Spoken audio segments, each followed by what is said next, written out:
The Israeli crime of aggression against Qatari sovereignty has exceeded all bounds and violated every humanitarian principle and all norms of civilization agreed upon by humankind for eras, which prohibits targeting mediators or negotiators. What is more dangerous is that the perpetrator of this barbaric attack considers their action justified under any pretext and imagines they can descend to unprecedented levels of barbarism and brazen violation of established norms without consequence or punishment. Allow me, Your Excellency, Mr. President, to briefly address a few points. First, attacking those who are secure negotiators and mediators is not an act of courage or honor. It is rather an act of baseness and cowardice. Boasting and pride in committing such an act reflects a level of moral decay rarely seen in relations between nations. Second, this summit was convened not only to stand in solidarity with Qatar, a duty incumbent upon every Arab and Muslim whose conscience is revolted by this cowardly and vile act, but the summit also carries a message to the international community. A message that says, enough silence regarding the behavior of this rogue state that has ignited fires in the region. It has burned, displaced, starved, and killed without accountability. Its leaders, for their exposed personal goals or sick beliefs, want to take us back to the law of the jungle. Third, silence in the face of criminality is, in fact, a crime. Silence in the face of breaching the law undermines the entire international system.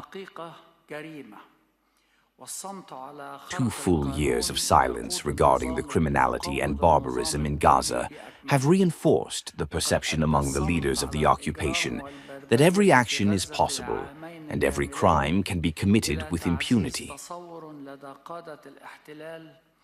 So they have spread destruction from one country to another, setting the entire region ablaze. It is as if the world has returned to the ages of barbarism and darkness, which we thought we had long left behind. The leader of the occupying state is wanted by the International Criminal Court, and today he has added a new crime to his record.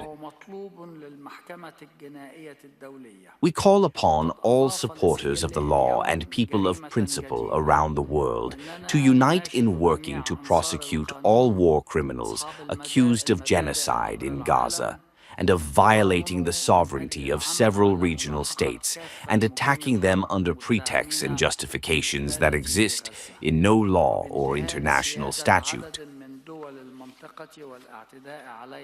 Fourth and finally, Your Excellency, Mr. President, allow me to direct a message to the Israeli people.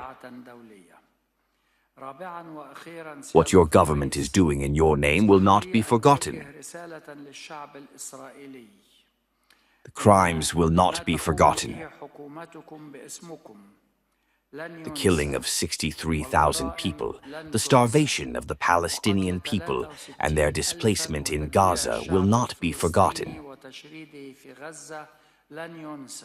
And this recent aggression against a state that has long sought to reach agreements to stop the war and save people from death, including Israeli hostages themselves, will also not be forgotten.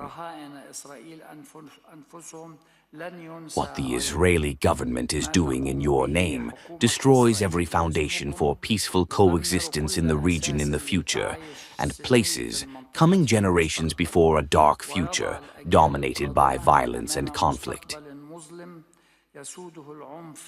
It is the government of a rogue state in the region and the entire world.